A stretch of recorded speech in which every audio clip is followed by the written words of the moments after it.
proud to say ShotScope are now an official partner of the Birdie Golf Club podcast. Their smart golf watches and rangefinders don't just give you distances. They track your stats so you can fully see where you're gaining and losing shots. So now I can actively see where I'm losing shots.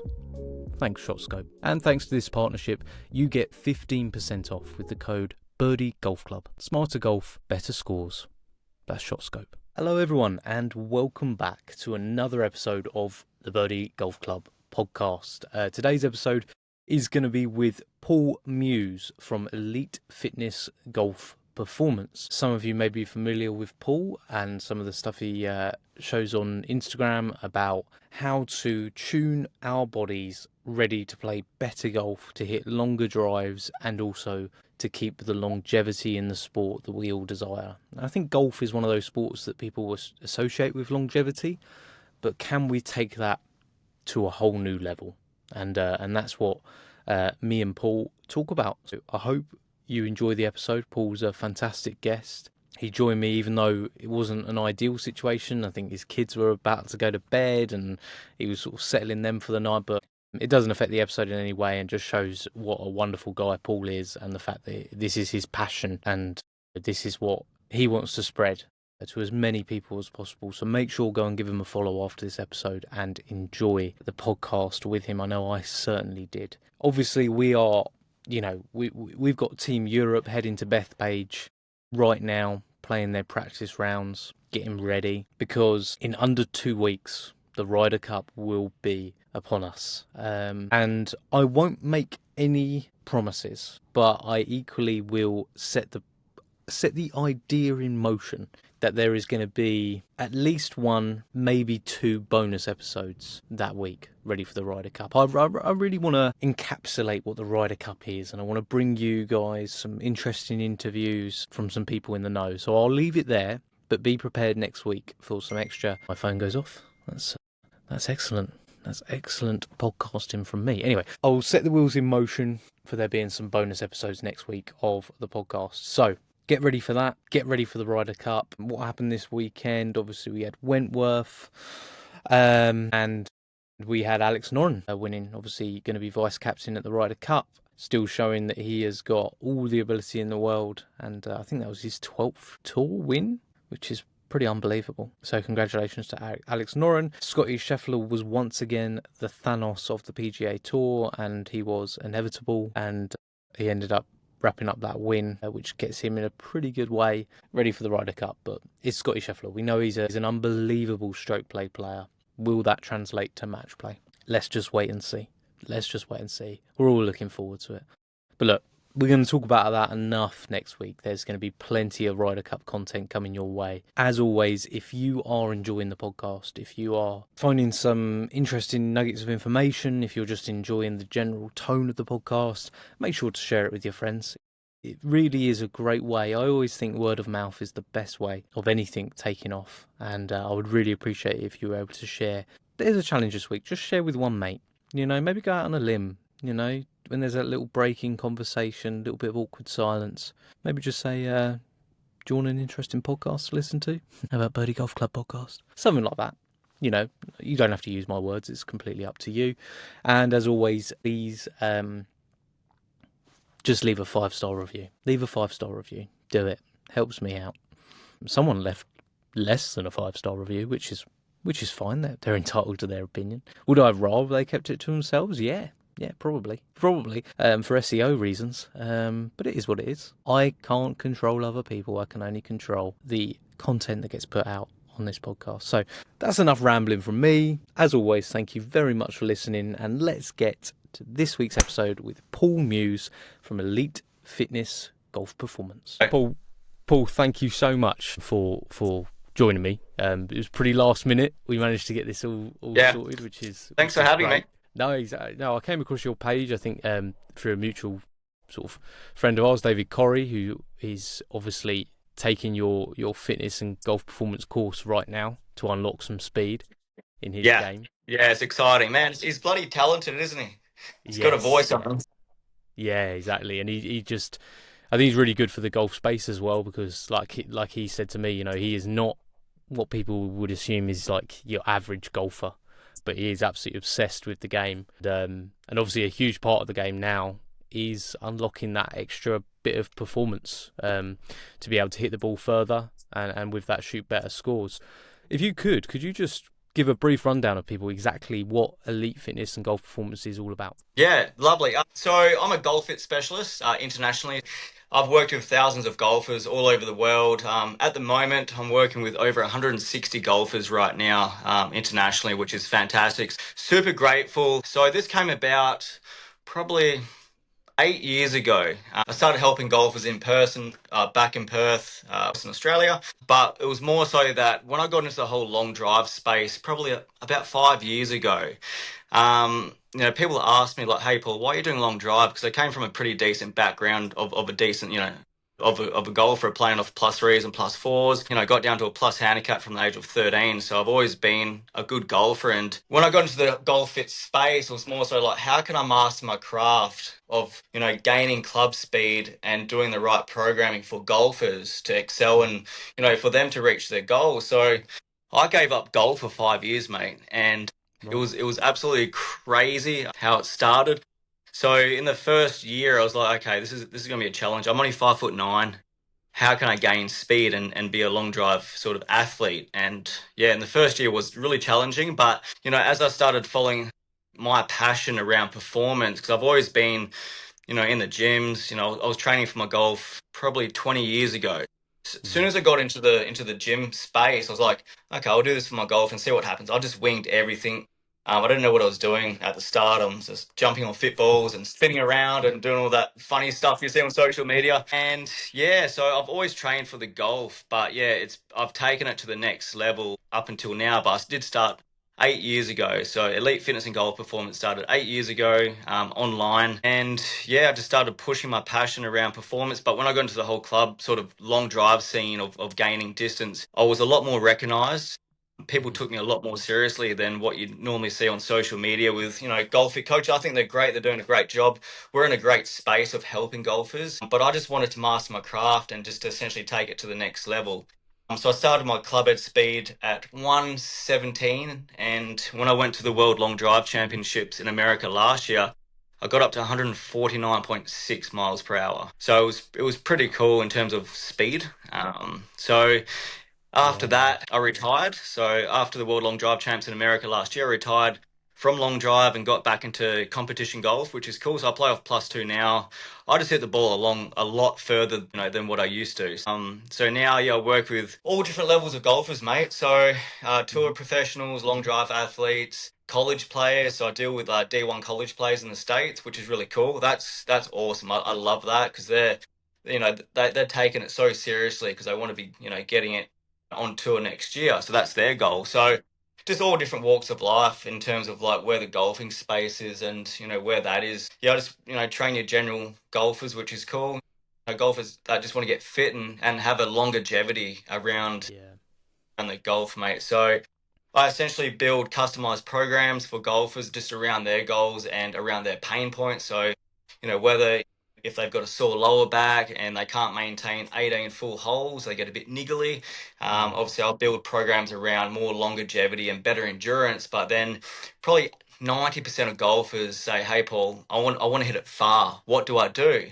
So this is where I come on and obviously show my talent, show what I can do, and obviously my passion into helping them gain more distance. But golfers have different goals. The way I look at it, it's just not like that one set robotic goal of like, oh, I just want to gain distance. Like, how can you gain distance? Like, it's not just from using speed sticks or anything like that. It's like, how can you condition and how can you build adaptation in the body to get you from where you are now within 6 weeks? How can we get you to that next level? So things don't happen overnight, but I do generally get golfers moving pretty quick and feeling a lot better within probably 4 weeks into the program. So no, it's really cool. Yeah. Pretty quick results. Yeah, absolutely. I mean, going back to your point of these D1 athletes that you're working with, are you seeing now, I mean, in the last sort of 20 years, you've seen a move towards golfers becoming more athletic and taking that more seriously? Is it a whole another level with these D1 athletes that are coming through, and the fact that generally pretty much every single one of them hits the ball a long way, and then we're going to see that happen at the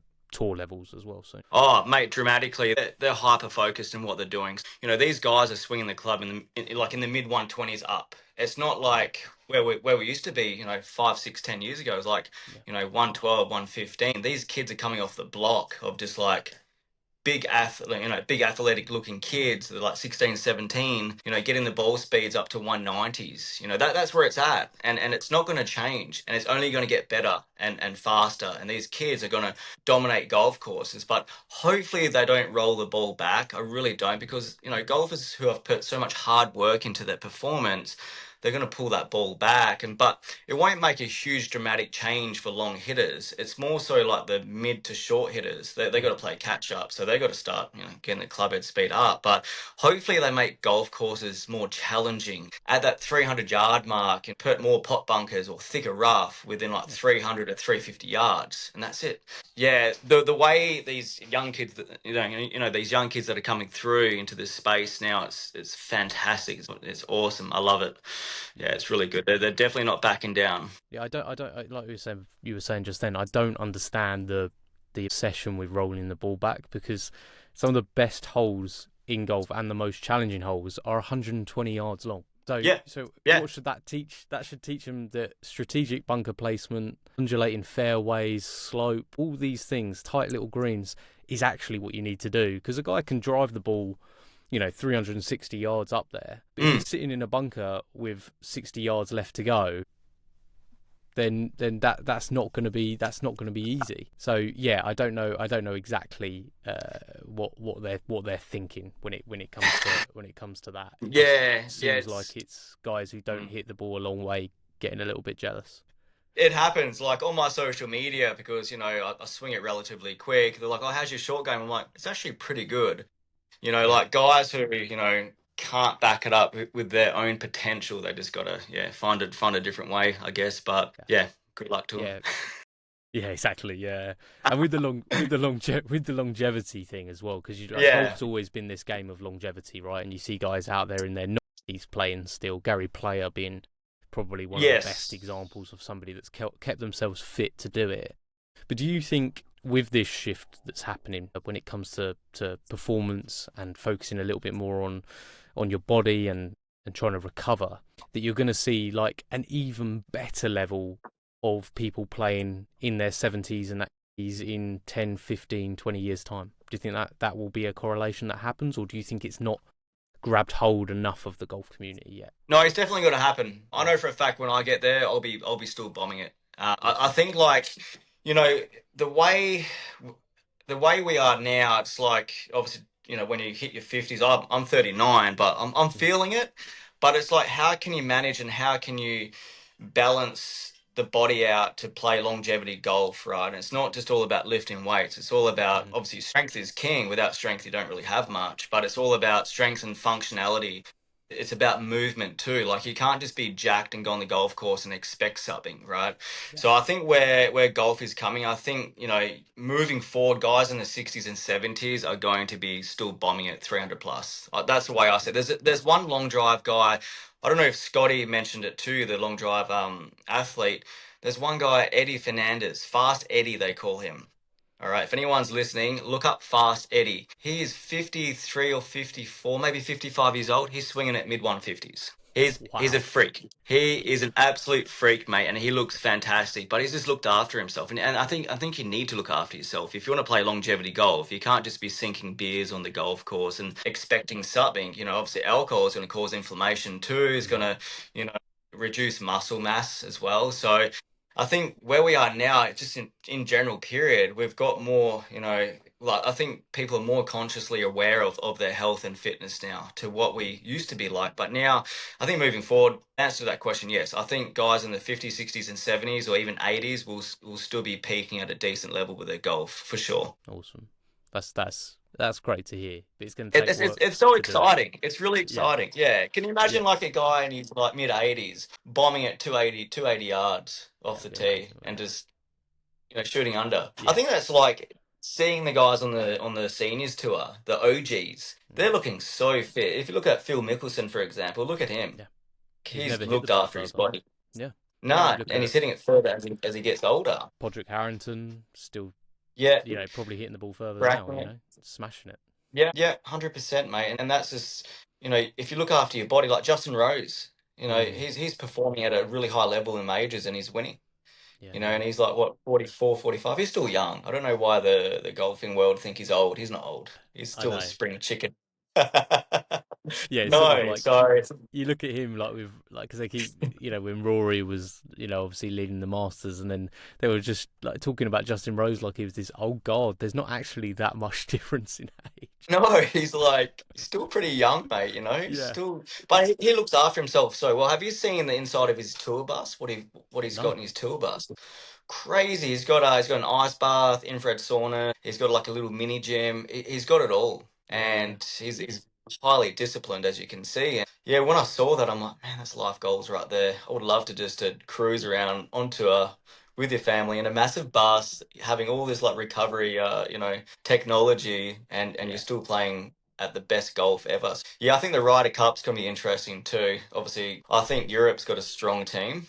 So that's going to be interesting too. Looks a bit of a happier camp as well, doesn't it? It's a very high vibing team compared to the Yanks or the Americans. They just look like they're ready to go to bed. I don't know. Yeah. I'm going for Europe, mate. So, yeah, I'm It's going to back be in Europe on electric. that one. It's going to be Oh, it's electric going to be whatever awesome. happens. I mean, in New York, like it's just going to get so rowdy, and Yeah. I think there's a lot of talk of like it's a bit of a worry about it descending into chaos. This thing happens once every 2 years, and it's a completely different format to what we're used to in the rest of the game. I think you just let it be what it is. And if it ends up being this sort of chaotic, like very difficult sort of like place to play golf, then that's what that is for that week. It's not going to be every single Ryder Cup that it's going to be like that. But you I can't want it to fight be New York. absolutely reckless. Yeah, it's going to be wild, mate. And then did John Rahm get on the team as a wild Yes. pick? Yeah, yeah, yeah. Yes, I mean he's Which was awesome. mad because I sort of forgot about John Rahm because of Liv, not because I don't Yeah. care about Liv, but I forget to check up on what's happened. So it was coming to when they picked the teams, and I was looking at Marco Penge thinking, I mean, he's had an amazing end to the season. Surely he gets in, and I completely forgot about John Rahm, who you can't forget about John Rahm, and I did. I'm No, pleased. no, you can't forget about Rambo. He's such a world class player. It's sad though because like I've still forgotten about the guys on Live. Like I've got nothing against it. I think it's fantastic. Whatever. Like, Mm. you've still got major winners on there dominating, and it's cool. But yeah, I forgot about Ram and a few other guys as well. Yeah, I think the Europeans, mate. I think they've got it in the bag. I might go to the TAB and place a sneaky bet. It's a sure thing. It's Yeah, going to be yeah. good. I So mean, it's going yeah, to it's be. gonna be great, mate. You Yeah, awesome. No, it's gonna be good.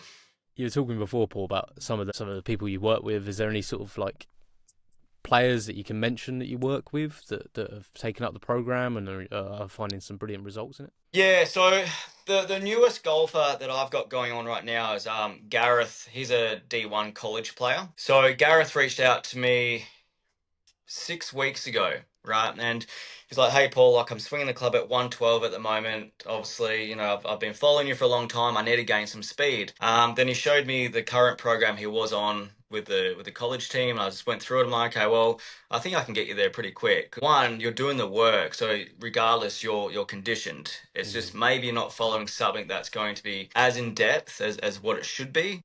So let's see what we can do." And within 3 weeks, he went from 112 to 117 club head speed. Then within 5 weeks, he got up to 120 peak.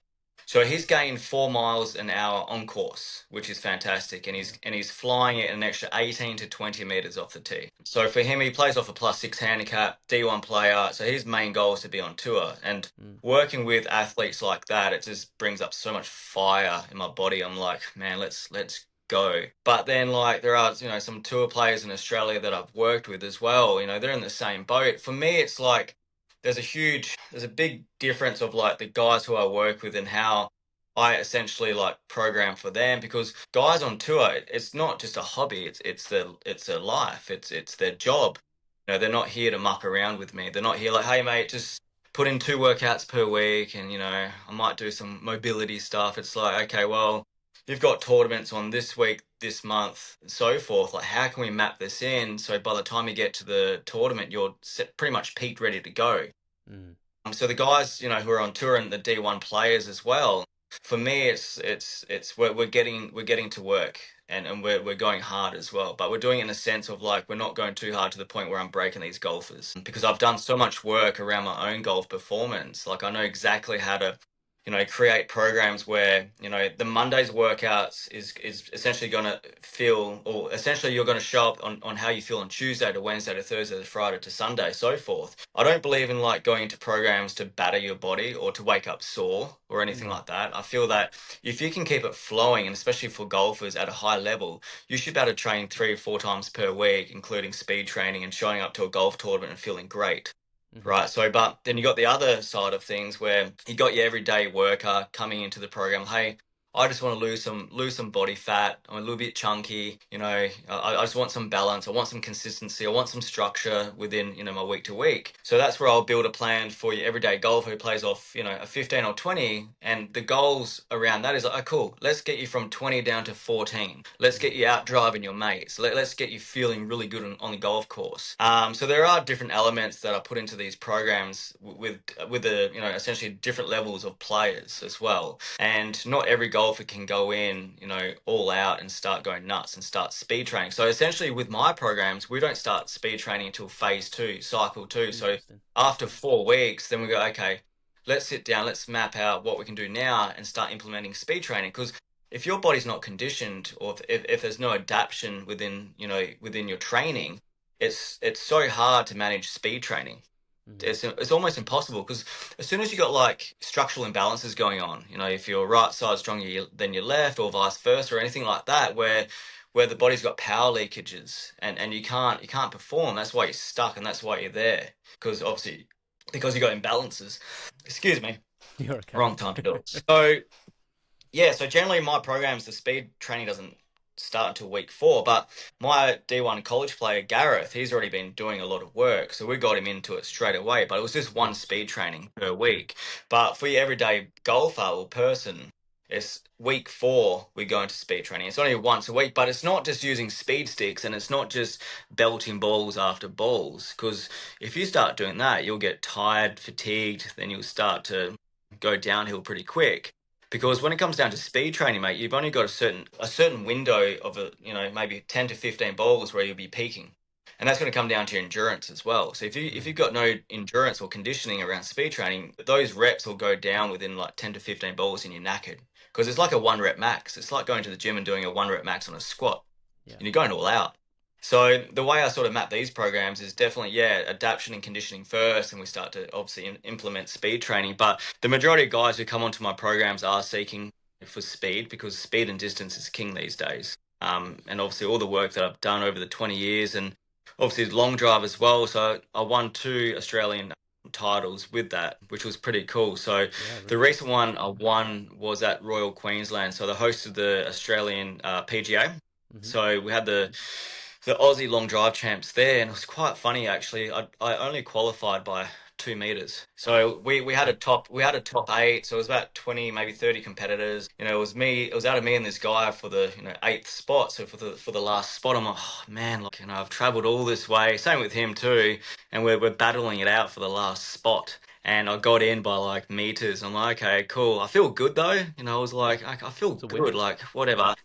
But then once we started competing on the grid, we walked onto the podium. So the grid was down the first hole at Royal Queensland. And at that time, we started as soon as Adam Scott and Minwoo Lee jumped off the last hole because there was so many people watching him.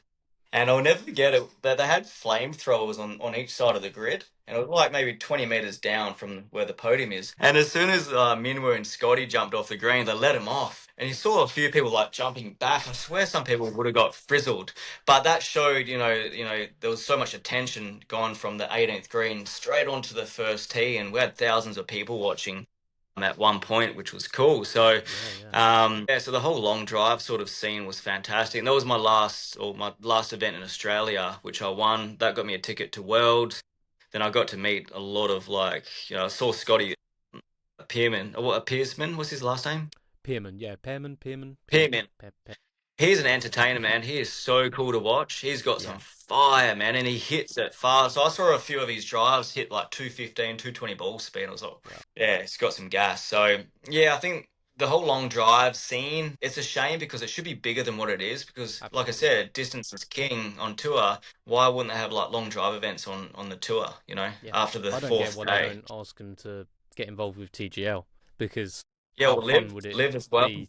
Yeah, live as well. How fun would it be to have like one long drive guy on every single TGL team, and then Yeah, once every 4 holes or whatever, they get to smash it down there like over it. Yeah, lava or whatever it may be. I mean, it's the whole thing's silly. Like if we're wrapping up what TGL is, it is like a fun, like kind of crazy yeah, simulator competition. So it should be. Let's make it even more entertaining by having them smash like 450-yard drives. Like let's just do that. yeah. Jack up the simulator as well and just have some fun with it. Yeah, put it on high Um, altitude, max wind. oh, Let's just do it. 4,000 feet, 4,000 feet downwind, like 800-meter drives. It was cool what you Yeah, were saying as well because I was talking to a over here we have the Clutch Pro Tour, which is like your sort of feeder tour, yep, which you try and elevate to Hotel Planner, then to DP World.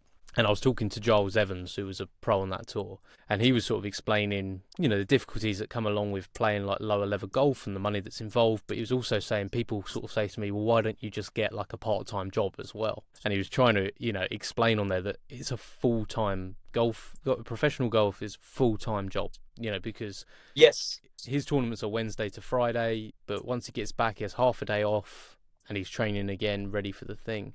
And it was interesting what you were saying about recovery being pretty key as part of the program. I noticed behind you, you've got the infrared sauna ready to go. yeah. Is is there some like low hanging fruit for golfers across the game to help with their recovery, ready to play their next round? I mean, maybe they're going on a golf trip and they're playing 36 a day. What's some really like low Yeah. hanging fruit for those guys? Well, obviously, like hydration's king as well. Like you need to be hydrated all day, every day. But it's not just drinking water. You need your electrolytes, you need your Mm. salts, you need your magnesium. So, I think that's one sort of key component that all golfers need to really focus on. Is like if you're playing a golf tournament and you're playing 36 holes, what are you doing the night before or two days before the golf trip or tournament?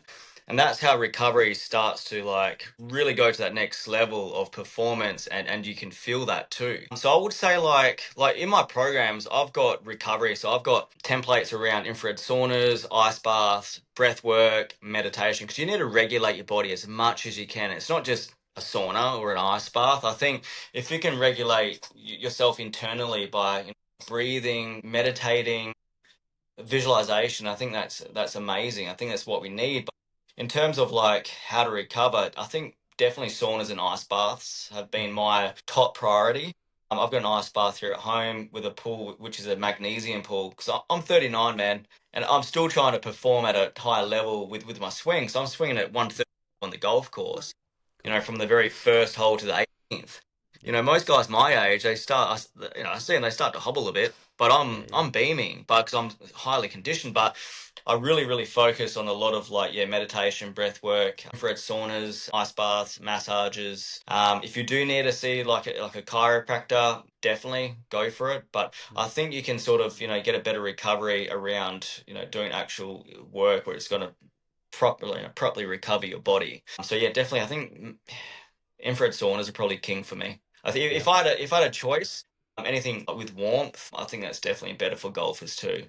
But it's just how you do it and what you're doing as well, and your your current situation in life too. Like if you're a guy that's highly stressed, golf's challenging. If your Yeah. nervous Yeah. system's like that, because you can always tell with a golfer too by their personalities on the golf course. You got the happy golfer, the angry golfer, the serious golfer, the golfer that's out of control that loves to party. You can always tell by personalities as well. And I think like if you don't prepare yourself to play, 4 hours of good golf, it's gonna be 4 hours of like, oh my back, oh, I'm trying to fix this, I'm trying to fix Yeah. that. So I feel when you're at your most stressful state on the golf course, that's when things are horrible. You make really Mm. bad decisions. You make, you three putt out of nowhere. You're not driving it as far because if the body's not regulated and it's like a little bit frozen on the golf course. Like I played a tournament last week. Oh, not tournament. We had club championships. So we had the Mm. final 2 rounds over the weekend. And the last round, I didn't get much sleep thanks to my kids. Awesome. But it is what it is. I tried my best to Uncontrollable. regulate myself. Yeah, it's hard, man. You got no control over that, you know. No. You're a dad. It's just part of. But yeah, I woke up Sunday. I was like real anxious. Didn't sleep much. You know, I didn't go to the gym. I jumped in the sauna. I was just like, oh, I can't be in here because I'm like too wired. Then I went out and played, and I was 3 shots back. And yeah, I found it really hard to sort of get myself back into the tournament. Like I had 2 over on the last round, and it was horrible. But then my first round, I had I think 1 under, and it was like chilled. I had 6 birdies, 5 bogeys. But I'm just a part-time golfer that just hits it fun. I can somewhat put a score together, but I was so different internally. Like I was really regulated. The night before I did all the work, did saunas, ice baths, chilled. I was very chilled, had a good sleep. Yeah. Sleeping's important too, right? You Mm. need sleep. And so yeah, I think like recovery wise, that's extremely important. It's just important in life too. Like if you want to function and perform on a daily, whether if you're a parent, if you're by yourself, whatever, like you want to wake up feeling like, man, life is awesome. Not like Yeah. holy moly, I'm like, oh, I didn't sleep, you have a coffee that makes things worse, Yes. and you Yeah. don't eat well. So I think like, ticking boxes with recovery and performance is definitely going to it's definitely going to get you where you are now to where you want to be in golf. Yeah, exactly. And I guess is it you're talking about magnesium as well, like magnesium bath and things like that. Is there certain nutrients that golfers generally like because of the culture of golf? There's that idea of you Mm. grab a pint after the round. Snacks on the course generally tend to be chocolate, whatever it Oh might yeah, be. So I is used there? to love it as a kid. Oh, it's the best. It's the best, and I still stand by the fact like a full fat Coke is, I think scientifically it's an unbelievable recovery tool, right? Oh, But it's great for one hole because you're buzzing off you're absolutely buzzing. You're like, hell yeah, I'm on four down on my handicap. I've got this. Then you'll crash. When I was a kid, man, I used to have like a pie and a couple of chockies and a Coke. I was just down the first, just strutting. I'm like, whew. yeah, Then get to the 14th, 15th. I'm like, oh. I'm down. But yeah. So I think like yeah. So with like foods and whatnot, I think obviously I know if you have like 1 pint of beer decreases your testosterone levels by like 15%. Wow. From what I've been told by a close mate he knows his stuff. But if I have a pint of beer, I'm like, "Ugh, I just don't want to do Yeah, anything, sort of thing." So yeah, I think that's true to a degree. yeah, But yeah, you just got to like manage your nutrition, your hydration, and do it properly. Like it's 4 hours of playing golf. Like you want to play good golf for yeah, 4 hours. You don't want to be like unprepared and you find a way to blame something but not yourself yeah, on how you show up. I think that's yeah. important. No, exactly. Yeah, so there's stuff people can take from that. Quick pause to the episode to tell you about today's sponsor, and it's something every golfer should have: Solex. Here's the deal. We all know that we should reapply sunscreen during a round, but who actually wants greasy hands on their clubs? I don't. You don't either. Solex fixes that. It's a sun cream with a built-in applicator, so you can protect your skin without messing up your grip. Just roll it on in between shots, no fuss, no excuses. And it's not just about convenience. Solex partners with the Melanoma Fund, helping raise awareness and fight skin cancer. So you're not only protecting your game, you're protecting yourself for the long term. Here's something special for you. Use code BirdieGolf15 at checkout on solex.live and you'll get 15% off your order. That's BirdieGolf15 for 15% off. So next time you're heading out for 18 holes, don't just pack your tees and balls, pack Solex too. Protect your skin, protect your swing. Now, back to the podcast, definitely. And when it comes to fitness, because obviously you'll have golfers who will hear this and who'll go to the gym and expect to see results straight away. Is there, without obviously giving away like your key components to what the elite fitness and golf performance package is there like, would you say like a few mistakes that you see people make in the gym to try and improve their golf game, and what are the things that people should avoid trying to do essentially? I think definitely golfers get into the gym thinking they need to be really strong, Hmm. right? And the main key component golfers miss and they do too much of is hitting big lifts, deadlifts, bench press, those sort of lifts. They're good to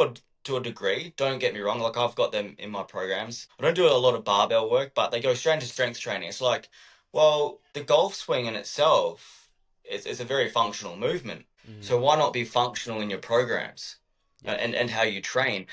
I was a strength and conditioning coach for 12 years. Like, I'm all about strength, man. Don't get me wrong. Yeah. But guys do too much straight down the line strength, like, doing too much shoulder press, where you can do a shoulder press and you can actually get more functional and start to reach more lateral side bend. And that's one other thing, too, that golfers don't do enough. And I know this for a fact. Golfers in the gym don't do enough of side bends, lateral flexion, lateral movements. Because if you Mm. think about it, this is a swing, right?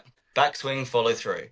So why can't golfers go into the gym using a lot of load and cables and start to go into like side bends? And I've noticed the biggest shift in my programs is as soon as I got into like functional side bending movements through Mm-hmm. load and through heavy lifting of it, that's been the biggest shift in my sort of programming and for myself as well. Because obviously, if your lats are tight, your hips going to be tight. If your hips are tight, your glutes going to be tight, and it just goes down the chain. So I feel like the main thing that golfers need to do more of, and I want you guys to listen here, is a lot of side bending work. Get off in the gym thinking that you're a bodybuilder and you want to get aesthetically strong. If you want to do that, you won't get far with your golf. You might look great in your budgie smugglers down the beach, and that's about it, right? So I think like too much lifting, not enough like functional movements. And I think that's where I've had the biggest breakthrough with golfers over the last year. I was getting into a lot of that sort of movement patterns. So functional pattern work. I think that's really, really important. Plyometric, guys need to do that. But again, it's not just jumping up on a box that's this high, because there's only Mm-hmm. so much the body can produce vertically until it goes into a tuck jump and you're not really getting much. Mm-hmm. So I think doing a lot of movements where we're doing different sort of, degrees of jumps, different plyos, different angles of plyo too. Because the more that we can build better coordination in the body, the swing's going to go faster, because the swing's a coordination movement. So if you can do stuff in the gym that builds better coordination patterns, I guarantee you your swing speed will increase very, very quickly and dramatically. And that's another thing too. Like my golf coach said to me, of 30 years, Andy Mauer, he said, I know why, one of the reasons why you hit it so far, because you jump around like a frog in the gym, but you're doing it in a way where you're like moving in different directions. I'm like, yeah, it's coordination. And Mm. that's where you can lift weights and be, functional and move around. And that's going to build better coordination sequences in the body, because the body needs to produce that mind and muscle connection, mate, for the body to actually start to move and understand. And it's not about using speed sticks. I'm pretty against it. Mm. I think they're right to warm up, but it just produces like a placebo effect, and it is good to a degree. But why can't you go on the range and have some structure around your speed training and actually visually or physically see where the ball's going? Because once that happens, once you start to slot it, you see 2 miles come up, the mind and muscle will start to sort of register like, I want to swing it like that again. Let's slot it. Let's slot it again and again and again. Because if speed sticks were so huge, you'll see tour guys use them. Besides Patrick, 'cause obviously he's pushing the super speed sticks, which is Sure. great. But you don't see too many guys on tour using them, or even in long drive. I've Mm. never seen Kyle Berkshire use one in my life, Mm-hmm. because he's on the range pumping it. So I think there's so many different ways to produce a result for golfers through the gym, and a unique way. But because for me, I've always done everything myself, my own style, my own way, because I can't copy someone, because I don't understand what the hell's going on in his mind and why he's doing it. So for me, it's just like getting into the gym and just almost essentially feeling what I need to do. And if I feel like an exercise is going to do well, obviously I'll program that for myself as a sort of tester. Then I'll Mm-hmm. test that program out for 4 weeks. And if I'm like, I feel great, and I'll start to put that into programs. So I don't like wing exercises or programs. I make sure that I'm doing it, because if you came to me like, hey, Paul, this or this, and if I didn't try it, I'll just be just sitting here like, what is he on about? Yeah. And if you ask me a question why, at least I can answer that. Yeah, I think like the question to the whole like gym and the performance for like clubhead speed training, you have to do stuff where the body can produce like coordination and functionality, as well as strength and load, and that's going to increase rotation. It's going to increase hip mobility. It's going to increase like more power as well, and like lifting weights is just like maybe a third of what you need to be doing. So the way I style up programs, I love it, man. It's so different. Like I program all day, every day. I'm an absolute fiend at programming. So obviously it's what I do full time as a career, and I love it. Like I'm not going to stop. It's only going to get better. Like each week, it's just improvement. It's tweaking, improvement, tweaking. Sometimes I'll design programs, like, "Ugh, I better throw that in the bin. That won't be coming back." But it happens. You got to understand that programming is all about setting the right formula, and everything needs to be twining in and connecting over and over. Programming is not something where you can go on YouTube or Chat GPT or anything like that.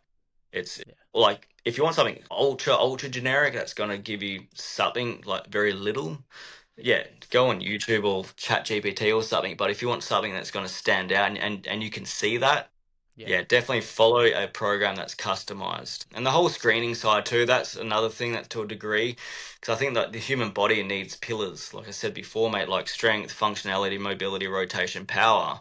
Like no matter what, like you need to build the body, in different planes as well. So I think screening has its place to a degree, but online, I think you probably need to do that more when it comes down to programming.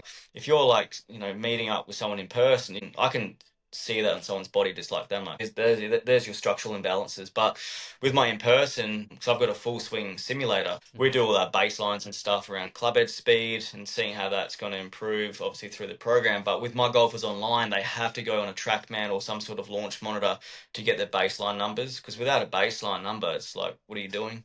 So And it's so yeah, so all accessible my for people now programs. as well, isn't it? To do Yeah, that. man. Yeah. Oh, I think it's fantastic, mate. Yeah, so all my programs, I've got my own fitness app. I've created over 1,000 exercises through like tutorials and education on the app as well. Yeah, so there's been a lot of work, but man, like I said, I love it. Like I live for golf fit. Yeah. I've thought about getting back into long drive again, but just I don't know. You got an itch for it again, have you?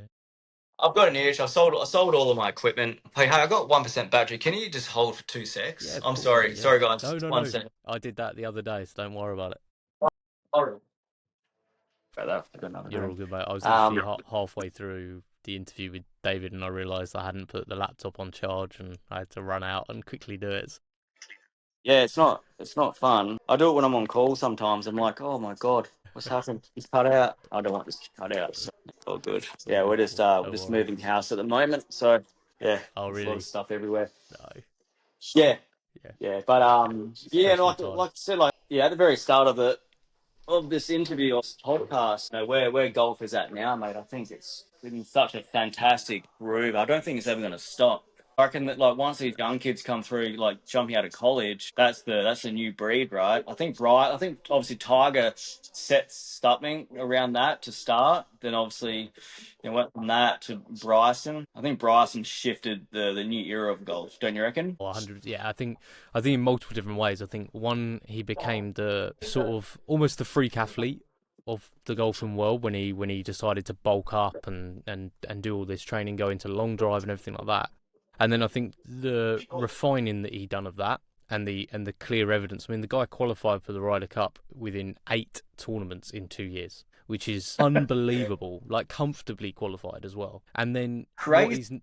what he's now doing with, I mean, people laughed at the statement that he wanted to grow the game when he joined Live, because that was the narrative at the time. You could laugh at it, he just took the money, whatever it was. But you cannot argue that he's gone out of his way to create content, to draw more people into the game. And then also this work that he's doing with starting the school that he wants to do as well is going to be like a remarkable sort of experiment, really, because I think it rings true with what he was saying, that when he was at school he couldn't focus because he wasn't interested in the way they were teaching it. All he cared about was golf. So why would he care about geometry? Why would he care about science? Why would he care about all these different things?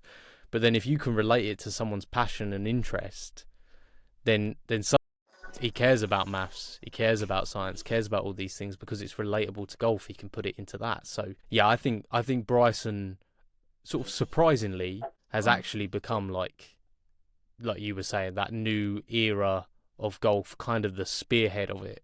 And everyone thought it was going to be Rory, and I don't think Rory wants that mantle. I don't think he's interested in it. Nah, I think he's happy being in his bubble. And like Rory's my favourite player. Like I I reckon love Rory. my eyes, I don't know what you think, but I think he's better than Scheffler. He's more fun to watch.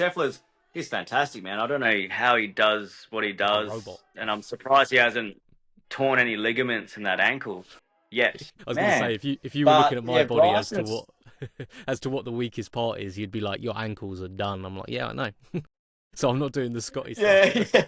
It's crazy. It's absolutely crazy, but like what Bryson's doing on YouTube now, like YouTube is so big. It's massive. Like I don't do any YouTube content. I do a lot of content through my social media on Instagram and my Facebook page.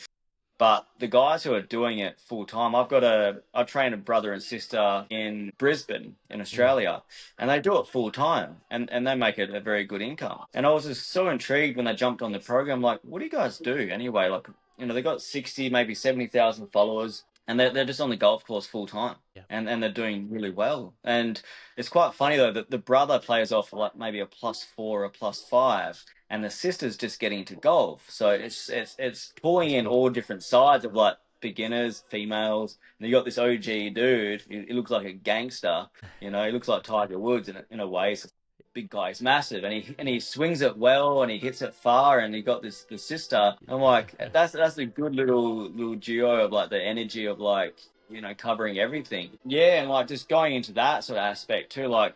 I would never thought I would do this online full time as a career, or to get to where I'm at now. And it's only growing, but I think now the internet and social media, all the platforms, you can do anything you want. You don't have to go to university. You don't have to, try to get a degree. If you've got a passion and it's going to be online, you just be nuts at it. Like my first year as an online golfing coach, like I've never changed my mentality around what I'm doing or who I am as a coach. It's just like getting into that space was really hard, but I've never stopped. Like I'm doing this 24/7, and like even posting content, I don't do it for likes. I just do it because I know it's cool to watch and it's going to help some golfers. Do you know what I mean? Like I put up a lot of fitness stuff on my reels, and they're just exercises because the program's going to give you the result, and exercise isn't going to get you hitting it 30 yards longer.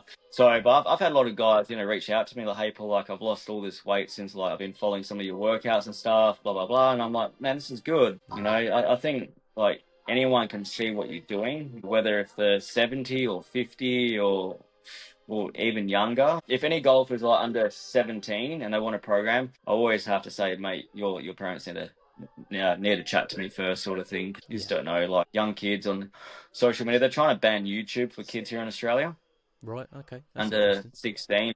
Yeah, it's interesting. I don't know. It's just the government, I guess. But yeah, it can be a worry because there's been so many reports. Like I've got young kids, and there's so many reports of them like watching like Peppa Pig, and then suddenly Peppa Pig goes on like a killing spree, and and your kids are watching it, and it's like that's a worry because you hope all those things are in place to safeguard them against that. Sort of stuff. Yeah. My kids are quite young as well, and some of the stuff they watch, I'm like, go climb a tree, go for a bike ride. I think back in our generation, it's a lot different, man, to what it is now, but it is what it is. Yeah, I think sport in general is growing as well, but I think golf is like probably the biggest growing sport in the world. Like, has to be. Do you remember back in the day, mate? Like I don't know, I'm 39, maybe I don't know, 20, 25 years ago. Golf was like, you play golf. Like, do you wear checkered pants? Yes, I'm like, I wear checkered pants, man. I play off a plus handicap.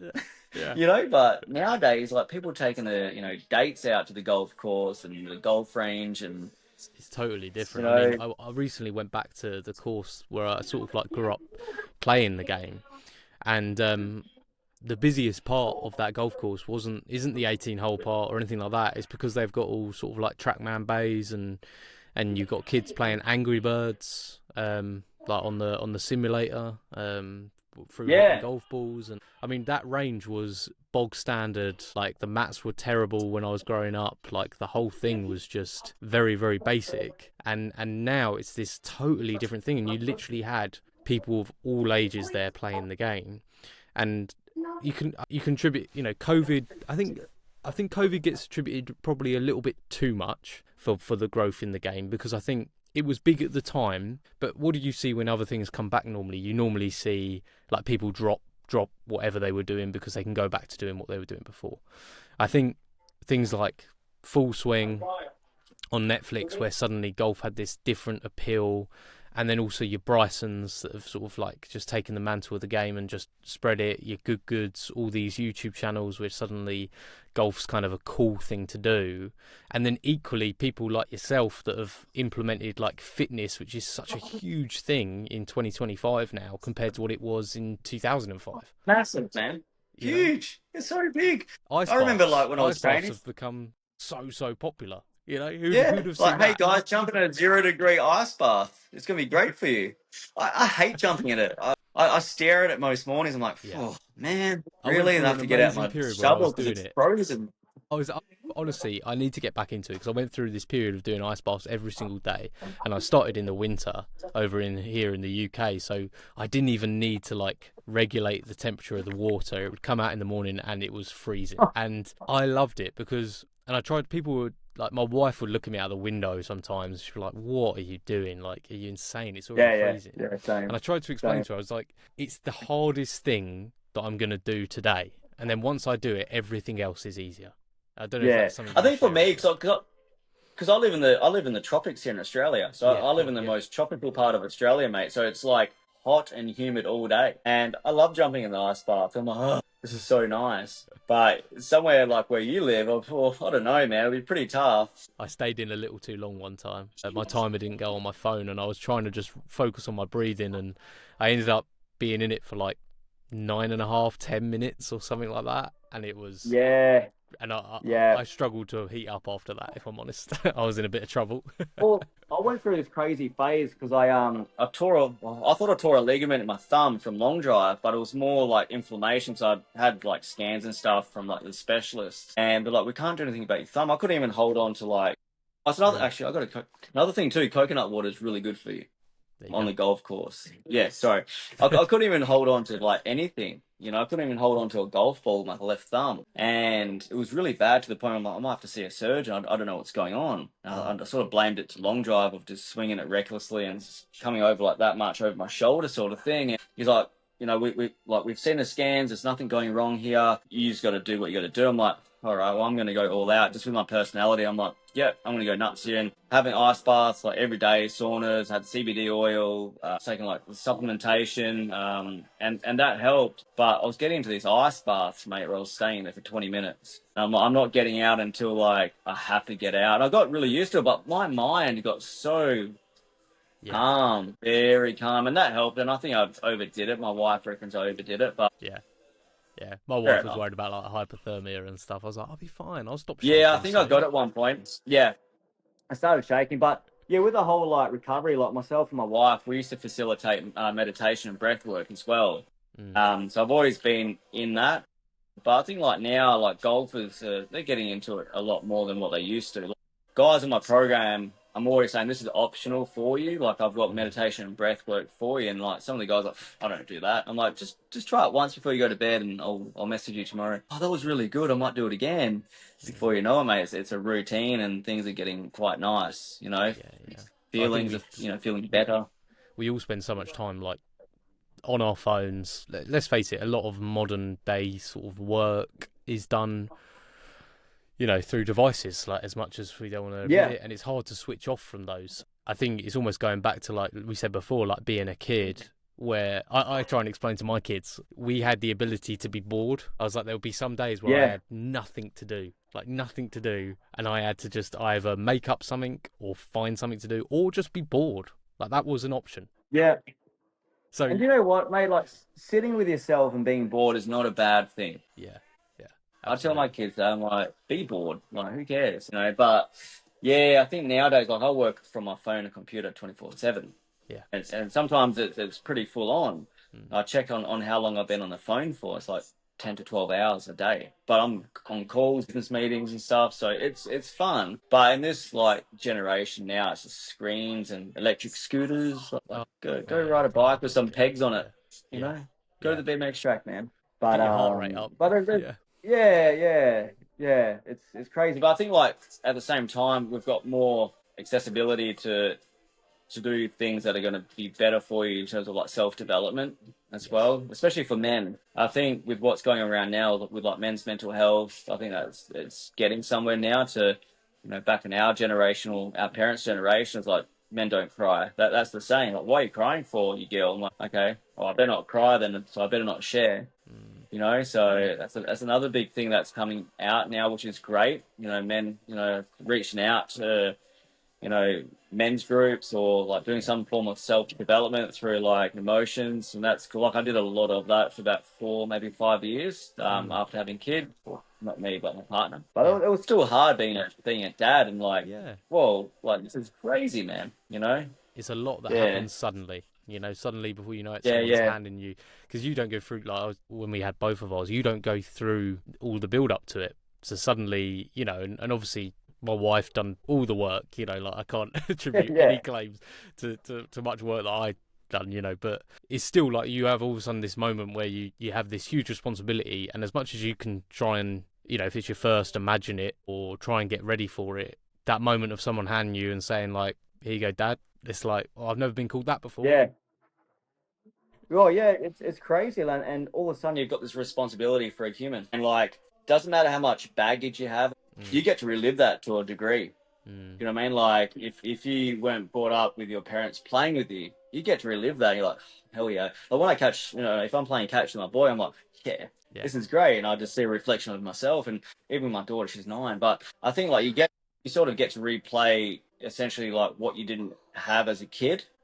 And you get to relive that with your kids, and I think that's the gift. And I think like the kids aren't for everyone. I thought I wasn't going to have a kid or two, but here I am, laughing and somewhat fighting in the background, and give it 5 minutes and maybe something will happen. But yeah, I think like it's just a gift for you. When you've got kids too, they're a sponge, and if you start sharing, what you've gone through and start to project it onto your kids, the whole like lineage continues, where you can cut that lineage and you can rebuild it, and before you know it, our kids, their kids of their kids, it's just like this whole new family tree of like more conscious kids or whatever. I know this is going off topic with golf, but I think people need to hear it to a degree. That's sure. What this podcast is all about. I love it. It's the experiences that you get through golf, some golf learning, but equally, just life. I think what golf enables people to do as well is to have times out on like I grew up. I played just a lot of football with my mates. We just go out and play football, and we'd just be shouting at each other for 90 minutes. There's not much growth that happens in that space, but the beauty of golf is you've got time in between shots. You're walking. You're experiencing like some beautiful places, and equally you can actually share in that time as well. And like you were saying before with men's mental health, like having the ability to do that with your friends and have that time is so important, and it leads to more conversations happening off the course as well, because you've opened that door essentially, haven't you? Yeah. And it's also like if you're a bit of a like introvert, or if you find it hard to make friends like outside of golf, you can build such a huge brotherhood of mates in golf. And golf is more than golf. Golf is like, you've built your community, you've built your tribe. You can make a very close friend within 18 holes. I've done it before. 4 hours of like, hey man, how you doing? Like before you know it, by the 17th, like, this guy's cool. Or I'm never playing with you again. yeah. I think it can go 2 ways, man. Like, oh, this guy, man, just doesn't. But it's a perfect filter for us.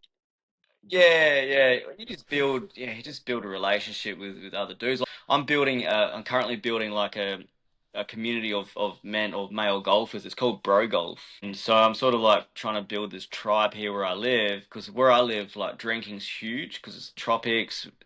The whole the whole place here, it's just the tourism's like the biggest tourism in Australia. It's massive here. So like drinking's like, oh, you have a drink under a palm tree sort of thing, And so I'm trying to bring in a lot of like guys who are either, trying to get off alcohol, or they just want to be around better men as well, not boys, more like guys, and they can talk to them. And so I'm just trying to build this like community of like, it's called Bro Golf. I've got like 20 people on there at the moment. It's really cool. So we're chit-chatting, like, hey guys, let's go to the range. So I want to slowly build like, playing around at golf. And before you know it, if I've got enough people, I can make it into something. But I've always been about community and bringing like blokes together, because I think we all need each other as much as what we don't really say. Like I said before, our parents' generation and their parents' generation, emotions weren't really valid as well, and that's why suicidal is so high here in Australia. Is wild, or even in the world. In Australia it's gotten really bad, but at the same time there's more all these like men's circles and men's groups that are sort of forming together, which is cool.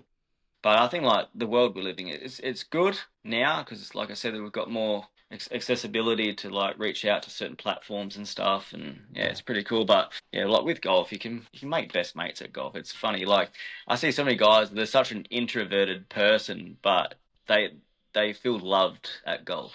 Yes, yeah. You know, it's It's their like people, home. the acceptance is huge in golf, man. Like, it's fantastic. Like, with me, I don't care if I go play with a 30 handicapper. As long as you can handle my banter Yeah. and have fun, I have fun. I don't take it serious. Oh, this guy, I'm like, come on, man, like, hit it harder. Yeah, yeah, yeah. Well, so many Do times it something happens, fun. doesn't it, where you give each other like tips out on course or whatever, and it's just this kind of everyone wants to play better golf, and there's pretty much ability for everyone to help each other out there because somebody's Yes. learned something off someone and they can pass that on. Yeah, yeah, I think it's fantastic. You can learn so much playing 18 holes so quickly. Like, I grew up playing golf with Minwoo Lee back in Oh, Western really? Australia. So we grew up together playing golf, and watching him was like nuts. But it was really funny back in those days because he was so young when I was like 15, and I was off a plus three, plus four handicapper. So it was funny. Him and his sister used to look up to me, Mm. but now it's like the other way around. So I saw them at a golf tournament back in Perth at a old home golf course and just looked at him like, my word. I'm like, how do you guys do this? Because Minwoo was a cheeky little kid, eh? He was very cheeky. He was You get just that sense. an entertainer, like hitting little flop shots on the chipping green over old dudes. They wouldn't even notice. He's like running around. Then you've got his sister, Min. She was just like on the putting green, just like tonk tonk tonk tonk tonk tonk. And Minwoo was just like running around. But yeah, I played against Minwoo in the very last club championships before he turned pro, and he was at a peak of like he's ready to sort of go on the world stage. And I'll never forget, we're both about, I think we were 4 or 5 under after 18. I'm like, cool. I was just giving him crap. It's like there's no other way to beat him but just to put him off. The front nine of the second 18, he was 7 under par, and I'm like, damn it. But he's going to be a very good golfer. He's still young, but Yeah. and that's like he's part of the new age of golfers that are coming through. Like he's like 190 ball speed. Aldrich as well. Mhm. He's from Perth, Australia, also. Well, he's originally from South Africa, but he played at Joondalup Golf Course in Lakelands, and he was an okay golfer. But as soon as he hit college golf and sort of went out of Australia to sort of pursue, being a real good golfer, then he went on the Corn Ferry. I think he was the youngest kid to win on the Corn Ferry, 18 years old. Then yeah, so it's like in Western Australia, there's a lot of good golfers. Like we've got Hannah Green, Minji, Minnie. Hayden Hopewell, Hayden Barron. There's like a lot of good golfers. Oh, Curtis Luck. He's been at Jason Scrivener. So Jason Scrivener has never lost his card on the European Tour, and he's been on it for 12 years. Wow. So like Brett Yeah, Rumford that's and top yeah, quality. so top quality, mate. But in terms of like where golf is now and with what I'm doing, yeah, I don't see this going away anytime soon. It's only going to increase and get better and better. But for golfers, I think golfers need to keep it simple as well. Don't go swinging a dumbbell, in the gym, or don't try to. God makes me crack up, man. And like one There other goes thing that too, rotator cuff. yeah, just everything. Like it's not going to do anything. Like, and it's another thing too. Like for golfers who are listening, don't fix your mechanics by going into the gym and thinking that this is going to help you early extension by doing some sort of form of a swing with a stick or a ball or anything like that. Golfers need to go to the gym and actually get stronger, fitter, mobile, more fluid. But, I see a lot of guys swinging and this is going to fix your early extension. I'm like, it's not, because you're holding on to a bloody kettlebell, mate. But I think that's where golf is. It's gotten so big, like everything's there. Like Sure, yeah. it's just crazy. But yeah, I just, like I said, I just don't see this going away anytime soon for a very long time. And like you said, the question when you asked me, like longevity, guys in the 70s and 80s, mate, the new 70s and 80s, give it another 10 years, mate. I think, yeah, 70s and 80s would be the new 40s and 50s. If you Crazy. haven't, if Yeah. you haven't looked after yourself, you're in trouble. But if you've been looking after yourself, or if you're not doing it, do it now, because you will regret it. Mm. If you want to play golf for a very long time, look after your body, because your body's only like with golf clubs. At least you've got you can go in the pro shop and get another driver. You can't go in the pro shop and get another body. You can't go to the doctors to get another body. So either way you're going to invest in your body, whether if it's going to the physio, in terms of like negativity, physio, chiro, go to the doctors, or focus on your nutrition, feel good, go to the gym, then you'll play good. I think like either way, you're going to invest in your body regardless of what you do in life. If it's like going to the doctors because you're unhealthy and they're going to make you even worse, or look after yourself, focus on your nutrition, try different diets. I do carnivore, so then that's helped. I love meat. No disrespect to vegans, but I love meat. So just do stuff that is going to be healthy for you, and not neglecting your health and your fitness because you like drinking. Yeah. It's good in the moment, but in terms of like future wise, you got to look after yourself. Be preventative rather than reactive. Basically, 100%. Yeah, it's easy to react. Yeah, exactly. No, Well, it's easy opening up the fridge. Yeah. I was just going to say, yeah, it's awesome that you came on, and I want the listeners to head over and check had you a out. lot of fun, man. This is my first podcast thing I've ever done, and we've been on here for an hour, and I'm like, man, I can't stop talking. I know we It probably was barely even scratched the surface, but maybe in the future we can join up again and. Yeah. It was just good to chat with you, mate. 100%. Yeah, absolutely. I really enjoyed it. Where can everyone find you? you? Instagram. Instagram is probably the biggest platform that I've got. So Elite Fitness and Golf Performance on Instagram. If you don't have Instagram, Facebook, same. Elite Fitness and Golf Performance. So I post up a lot of awesome stuff in terms of like performance, bit of power hitting as well. So I'm always on the range, smashing drivers. But yeah, like I said, Facebook and Instagram are the two main platforms that I'm on. Awesome. Well, I really enjoyed sort of looking at your content and everything. Obviously, I only came across it quite recently as well, so I'm gonna go for a deep dive and try and find some exercises that I get can in that do. rabbit hole, mate. Get in that rabbit hole. Because 5'9" kings. So to know that you can swing that fast, I'm like, right, okay, come on. There's one guy here in Australia. He's a long drive athlete, Matty Bombs. He's our height, and he's doing long drive. He's like fully committed. That's all he does, and he swings at 154, 155. Wow, it's crazy. He just gets so into out with his swing. It's just wild. Yeah, and that's probably a big key as well. From what I've seen from yours, is just that over the top is a killer of speed. Yeah. Slot everywhere. Yeah, that's probably like 3 or 4 miles right there for going over the top. If your club path is like, you're in trouble. Yeah. So, but then again, like if you're not working on your body, you can't change. You can't change mechanics because you're stuck. You have to unstuck yourself. You know what I mean? So that's another thing too. But mate, it was an absolute pleasure. I've got to put my kids to bed now and back on daddy duty, read some books, and I'll probably fall asleep with them. Sounds good. Memories. Awesome. Yeah. Thanks so much for having me, mate. I really appreciate it. No, I really appreciate you jumping on board. And let's catch up for a good chat soon. Absolutely. Yeah. We'll get in deeper. Yeah, I'll keep in touch. Awesome, mate. You, Paul. Everyone go and check out. Thanks for having me, mate. And Golf Performance. Cheers, Paul. Thanks, guys. See ya. Are you planning your next golf getaway? Well, whether it's sunny Spain, Portugal, or somewhere a bit closer to home, Golf Escapes have you covered with the best courses and packages around. And because they're now partnered with the Birdie Golf Club podcast, you get a little bonus. If you use code Birdie double points at the point of inquiry, you'll collect double escape points on your booking. More golf, more perks. That's Golf Escapes.